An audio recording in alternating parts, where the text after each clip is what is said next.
meus irmãos e irmãs. Hoje eu trago a vocês uma verdade que pode ser difícil de aceitar, mas que precisa ser compreendida com urgência. Sei que para muitos essa revelação pode causar estranheza, resistência e até revolta, mas peço que ouçam com o coração aberto, pois apenas a verdade nos libertará. Antes de mais nada, vocês precisam entender que Yeshu é aquele a quem o mundo conhece como Jesus. Marião foi chamada de Maria e Yosef ficou conhecido como José. Neste vídeo, usarei esses nomes, pois refletem melhor a realidade daqueles que encarnaram há 2000 anos para cumprir um propósito maior. Vocês também precisam compreender algo fundamental. Yeshu foi um papel que um ser encarnado assumiu na Terra. Esse ser veio com uma missão muito específica, e essa missão foi planejada muito antes de seu nascimento. Ele não veio por acaso, nem surgiu do nada. Sua vinda foi preparada e ele sabia exatamente o que enfrentaria. O ser que encarnou como Yeshu veio trazer o que ficou conhecido nas Escrituras como nova aliança, explicando que aquilo que muitos acreditavam ser perpétuo, que vocês entendem como o Pacto do Sinai, não era mais assim. A ideia de guerras, conquistas, segregação e dominação precisava ser superada, pois a verdadeira evolução da humanidade não se daria através da espada, mas sim através do entendimento da união, do amor, da compaixão, da misericórdia e do respeito. Esses são os sentimentos nobres que elevam o espírito humano. Mas, infelizmente, sua mensagem não foi compreendida.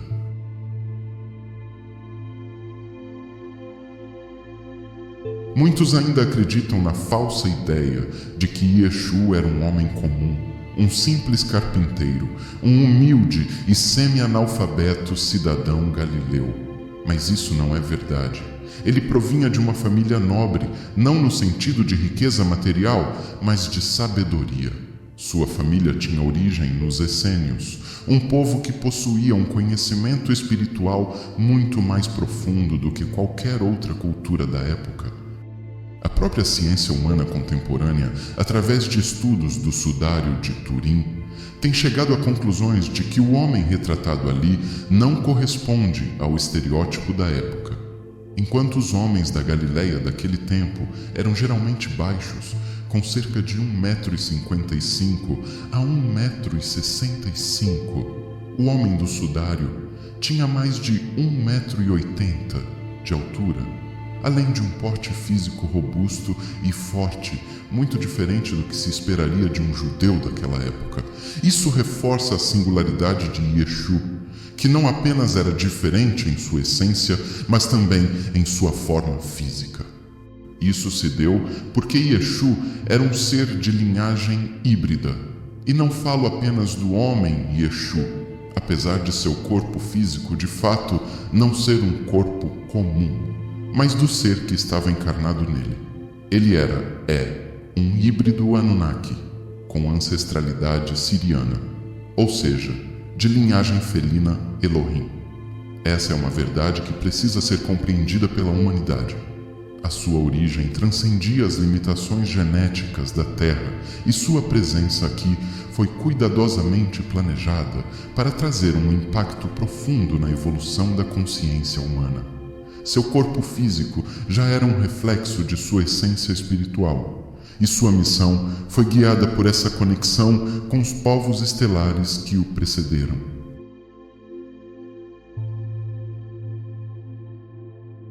Os judeus da época aguardavam ansiosamente a vinda de um Messias, mas o que eles realmente esperavam? Eles queriam um guerreiro, um rei, um conquistador que vingasse a diáspora e libertasse Israel do domínio de Roma. Eles queriam um libertador com espada e escudo, que tomasse de volta as terras perdidas e estabelecesse um novo império judeu. E de fato, essa era uma expectativa que havia sido alimentada ao longo dos séculos. Muitos profetas anteriores a Jesus anunciaram a vinda de uma figura messiânica vingadora, alguém que viria para reivindicar tudo o que supostamente era de direito do povo judeu e restaurar a sua glória. Essa ideia chegou a existir e foi reforçada por gerações, e não apenas no plano físico. Mas os planos mudaram. O ser que animou o corpo de Yeshua, assim como Mariam, Maria, Yosef, José e outros que encarnaram naquela época, entendiam que a missão precisava ser diferente. O que era necessário não era mais um novo ciclo de guerras e vingança, mas sim dar um basta na disputa, na rixa, na divisão. Pois essa disputa, meus irmãos, vai muito além do que podemos compreender hoje. O que estava em jogo não era apenas uma questão política ou territorial, mas sim uma disputa entre clãs que remonta aos tempos em que os Anunnaki ainda estavam na Terra em corpos físicos. Essa é uma verdade que será explicada no tempo certo. Por ora, que isso que eu disse seja suficiente para que reflitam sobre a profundidade do que realmente aconteceu há 2000 anos. Quando Yeshua trouxe sua mensagem de paz, perdão e amor, ele foi rejeitado, perseguido e morto. E ele sabia que isso aconteceria. Todos que estavam ao seu lado sabiam. Todos que vieram para apoiá-lo estavam conscientes do risco. E todos sofreram perseguições, mas mesmo assim cumpriram seu papel, pois sabiam que sua missão era maior do que qualquer sacrifício terreno.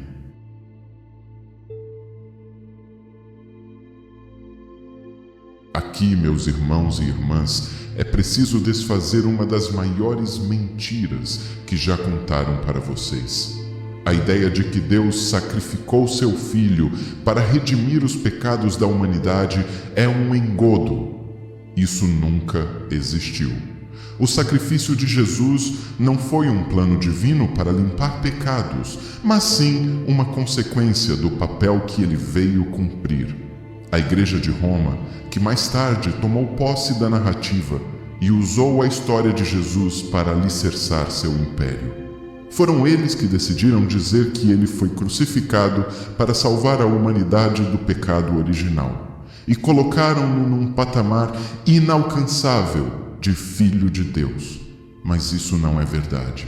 O intuito disso foi justamente distanciar a todos de Yeshua, desviando o foco da verdadeira mensagem dele, de que todos podem fazer o que ele fez, ou até mais, pois todos somos filhos de Deus. Todos somos deuses. O sacrifício de Yeshua não foi para redimir pecados, mas sim porque sua mensagem ameaçava o poder estabelecido. Ele sabia que ao trazer essa mensagem se tornaria um alvo. Ele aceitou esse risco, assim como Mariam, Yosef e os outros seres que encarnaram ao seu lado. Por isso, sim, sua morte pode ser chamada de sacrifício, pois ele e todos os demais que vieram naquela missão sabiam dos riscos, da alta probabilidade de perseguições, sofrimentos e consequências severas. Nada disso foi uma surpresa para eles. Todos aceitaram conscientemente passar por isso, porque entendiam que a humanidade precisava daquela mensagem. Esse foi o verdadeiro sacrifício, não para salvar ninguém diretamente, mas para oferecer à humanidade a oportunidade de entender o que realmente precisa fazer para encontrar o caminho de volta ao Pai.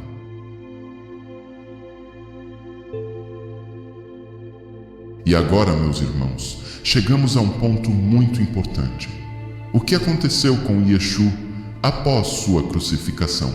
Sim, ele ressuscitou, e isso é um fato. Mas o que chamam de ressurreição foi, na verdade, a manifestação de um corpo que possuía capacidades que vão além da compreensão atual de vocês.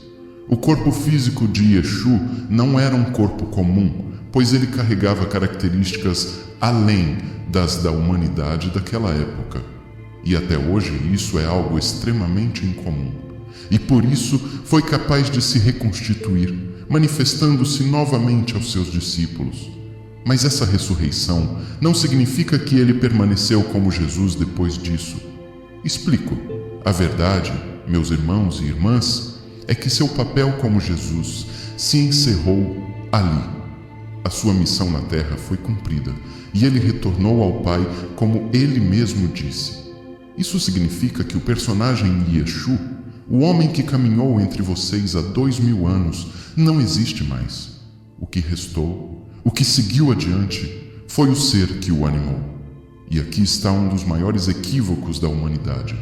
Muitos acreditam que, ao orar para Jesus, estão falando com ele, mas não é bem assim. O ser que encarnou em Yeshua não permaneceu preso a essa identidade, pois sua missão naquela forma estava concluída. Tudo o que veio depois e tudo o que ainda virá é obra desse ser, e não do personagem que viveu há 2000 anos. Inclusive, seu retorno prometido não será o retorno do homem Yeshua, mas sim do ser que o habitou. Isso precisa ser compreendido, pois muitos ainda esperam um retorno físico de Jesus, o mesmo homem de túnica e sandálias que andou entre os discípulos. Mas esse não é o plano. O retorno que foi prometido não é do personagem, mas da consciência que se manifestou através dele. Portanto, meus irmãos, parem de esperar que o mesmo homem desça das nuvens, como muitos foram levados a acreditar.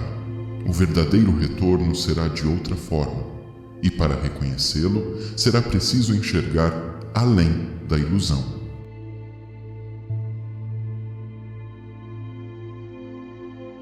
Talvez muitos de vocês nunca tenham ouvido falar na palavra egrégora, mas eu explicarei.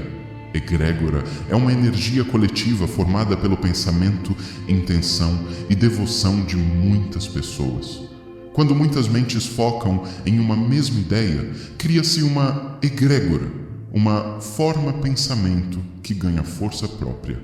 Egrégoras não possuem vida própria no sentido que entendemos, mas são como seres autônomos, com uma personalidade que se manifesta e se apresenta àqueles que as evocam. Elas são alimentadas pelos pensamentos e crenças daqueles que as criam, tornando-se cada vez mais fortes e atuantes conforme recebem mais energia. Isso acontece com muitas crenças ao redor do mundo. Quando as pessoas se voltam a certos mestres, anjos e arcanjos, acabam muitas vezes criando egrégoras desses seres, acreditando que estão se conectando diretamente a eles. No entanto, o que geralmente acontece é que essas manifestações acabam sendo a própria egrégora respondendo e interagindo conforme a energia que recebe. E assim, inúmeras egrégoras foram geradas ao longo do tempo, tornando-se referências espirituais para aqueles que as alimentam sem perceber sua real natureza. Isso também ocorreu com Yeshua. Hoje, existe uma gigantesca egrégora formada em torno da figura de Jesus. E é para essa egrégora que a maioria das pessoas direciona suas orações, sem se dar conta de que não estão se conectando ao verdadeiro ser que encarnou como Yeshua. A Federação Galáctica, por exemplo, de fato existe. No entanto, criaram-se egrégoras com esse nome e, além disso, associaram-se outros mestres e seres, que são, na realidade, egrégoras criadas ao longo do tempo, a ela. Ou seja, nada é exatamente o que parece. Muitas das interações espirituais que ocorrem são, na verdade, respostas das próprias egrégoras, alimentadas pela crença e devoção das pessoas. Enquanto os homens continuarem a alimentar essas formas-pensamentos sem consciência de sua origem e natureza, permanecerão presos a uma ilusão, acreditando que estão se conectando com algo verdadeiro, quando na realidade apenas fortalecem aquilo que eles mesmos criaram.